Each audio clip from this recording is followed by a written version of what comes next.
Bonjour à tous, bienvenue sur la chaîne Libre Sportive. On se retrouve aujourd'hui pour répondre à 3 de vos questions. Plus précisément, comme vous voyez ici le titre, c'est des questions que vous m'avez posées par email sur les algorithmes. Et les 3 questions sont revenues plusieurs fois. Des fois pas avec exactement les mêmes mots, mais c'est le même principe, c'est le même esprit. Et donc, je crois que c'est important d'y répondre pour vous aider, vous aussi, à créer des algorithmes gagnants. Alors, la première question, qui est, je dirais, la plus populaire, hein? Quels sports sont les meilleurs? Quel sport choisir si je veux être gagnant? Aide-moi, s'il te plaît, où je dois m'enligner? Quel sport parier? Eh bien, en fait, souvent, ce qui ressort, c'est que les gens, vous allez choisir un sport à 2 issues. Hein, j'ai eu plusieurs courriels comme ça où les gens vont dire, écoute, moi, je veux faire un algorithme sur le tennis parce que le tennis, il y a seulement 2 résultats. Hein, c'est un joueur qui gagne ou c'est l'autre. Ça, c'est pas vrai. Vous vous trompez. C'est-à-dire, il y a 2 résultats, mais chaque pari a 2 résultats. Tous les paris que vous prenez sont gagnants ou perdants. Que le sport en question ait 2 résultats, 3 résultats, ou que vous pariez sur le gagnant du Tour de France, c'est la même chose. Votre pari est gagnant ou perdant. De penser qu'un sport en particulier, comme c'est un sport à 2 issues, c'est plus facile parce que bon, il y a 2 choses, donc on a 50% de chance d'arriver à gagner. Ça s'appelle le biais d'équiprobabilité. C'est-à-dire que c'est un biais cognitif où vous pensez que comme il y a 2 choix possibles, hein, le joueur 1 ou le joueur 2, eh bien, les deux ont à peu près 50% de chance de gagner. Donc, ça va être facile pour vous de déterminer sur lequel parier. Alors que c'est pas vrai. N'importe quel sport peut être un bon sport. La question, c'est de savoir est-ce que vous êtes prêt à faire le travail nécessaire et est-ce que le marché peut être battu par vos compétences, par votre travail. C'est-à-dire, si vous voulez parier sur le football, eh bien, allez sur une plus petite ligue. Commencez en Ligue 1 ou en Premier League, vous allez perdre. Mais si vous commencez en national, eh bien là, vous avez des bonnes chances de gagner. N'importe quel sport peut être gagnant. N'importe quel sport peut être gagnant en utilisant un algorithme. Ça va être une question de savoir, est-ce que le sport vous motive? Est-ce que c'est un sport sur lequel vous pouvez travailler des dizaines d'heures pour développer votre algorithme et puis travailler chaque semaine? Parce que peu importe le sport, vous devez travailler chaque semaine. Je vous ai mis ici une photo d'un char d'assaut qui tire. Pensez à ça. Vous, en tant que parieur, vous êtes un peu une armée. Vous êtes l'armée d'un pays. Et le marché, c'est les autres armées des autres pays. Donc, si vous voulez être gagnant, si vous voulez être meilleur, il faut toujours développer des nouvelles armes, il faut toujours travailler son approche, innover, parce que sinon, les autres sont en train d'innover. Si vous ne mettez pas à jour votre armée, les autres pays, eux, mettent à jour leur armée et puis ils vont vous battre. C'est pareil pour les paris sportifs. Tous les sports peuvent être battus, mais dans tous les cas, il faut être capable de mettre du temps et du travail pour être capable de gagner. C'est pas si facile que de juste créer un algorithme et être gagnant pour toujours. La deuxième question, doit-on prendre en compte l'historique? Ça, c'est une question intéressante parce que ça dépend. Ça dépend. Il n'y a pas une règle simple qui va régler tous vos problèmes. Ça dépend des sports déjà et ça dépend des ligues. Un exemple que j'aime donner, c'est si on prend la ligue de baseball de Taïwan, il y a peu d'équipes. Ça varie avec les années, il y a certaines équipes qui sont parties, mais en général, là, il y a toujours moins que 5 ou 6 équipes. Donc, les mêmes équipes jouent ensemble tout le temps. Tout le temps, tout le temps, tout le temps. Dans un cas comme ça, c'est intéressant de savoir comment une équipe a performé par rapport à l'autre. Est-ce qu'ils ont une rivalité spéciale peut-être, ou est-ce que dans le dernier match, il y a eu un événement particulier qui va motiver les joueurs? Ça peut être intéressant. Mais d'habitude, les équipes jouent tellement peu souvent l'une contre l'autre que ça veut rien dire. Ça veut rien dire. Je vous ai mis un exemple ici sur le côté, vous pouvez voir.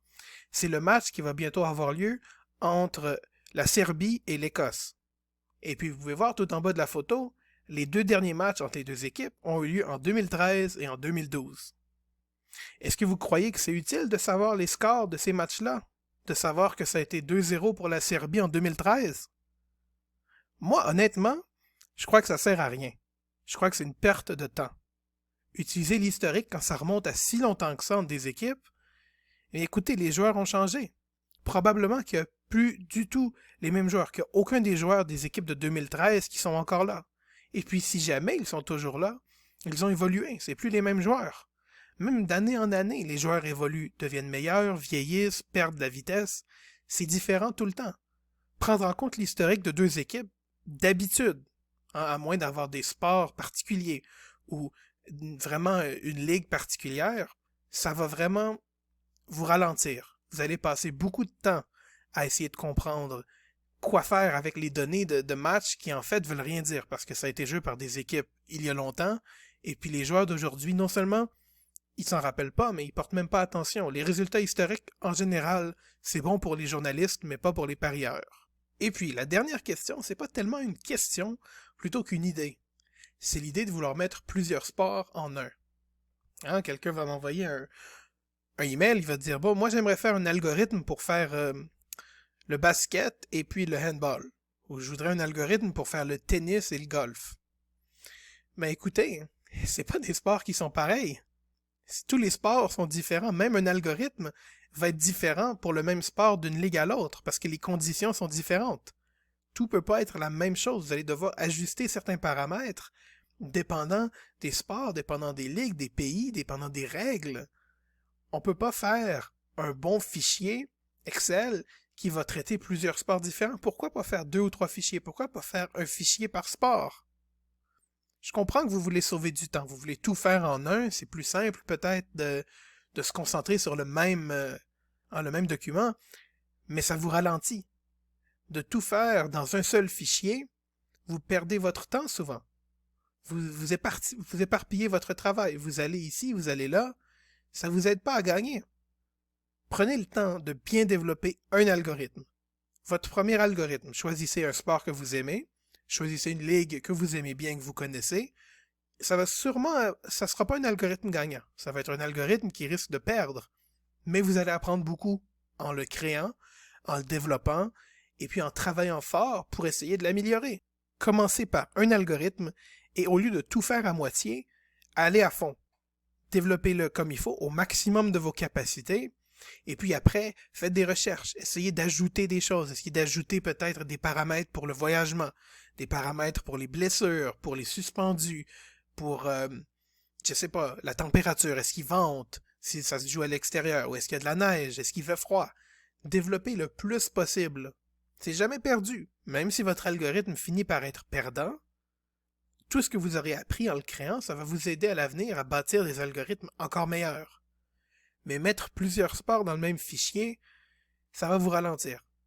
Personne que je connais qui est réellement un parieur gagnant n'a un seul algorithme même pour juste 2 ligues. C'est différent pour chaque ligue, c'est différent pour pour les joueurs, pour les règles, pour l'endroit où c'est joué.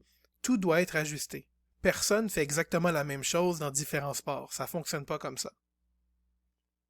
Alors, ces 3 questions qui sont revenues souvent, j'espère que mon vidéo va vous aider à mieux comprendre mes réponses à ces questions-là. Si c'est des questions que vous vous posiez vous-même, j'espère que ça vous aide à peut-être trouver des réponses, à peut-être aller travailler dans la bonne direction, parce que bâtir un algorithme, c'est sûr, au début, c'est assez intimidant, c'est pas facile, mais c'est beaucoup plus difficile de rien faire. Lancez-vous, commencez. Vous allez voir, petit à petit, vous allez bâtir quelque chose qui fonctionne, et puis vous allez pouvoir après regarder en arrière et vous dire « Wow, regarde ce que j'ai construit, ça m'a mis... ça a pris beaucoup de temps, ça m'a pris des dizaines d'heures, mais regarde maintenant tout ce que je peux faire, tout ce que je connais. » Alors, merci d'avoir regardé mon vidéo, et on se retrouve bientôt pour un prochain vidéo.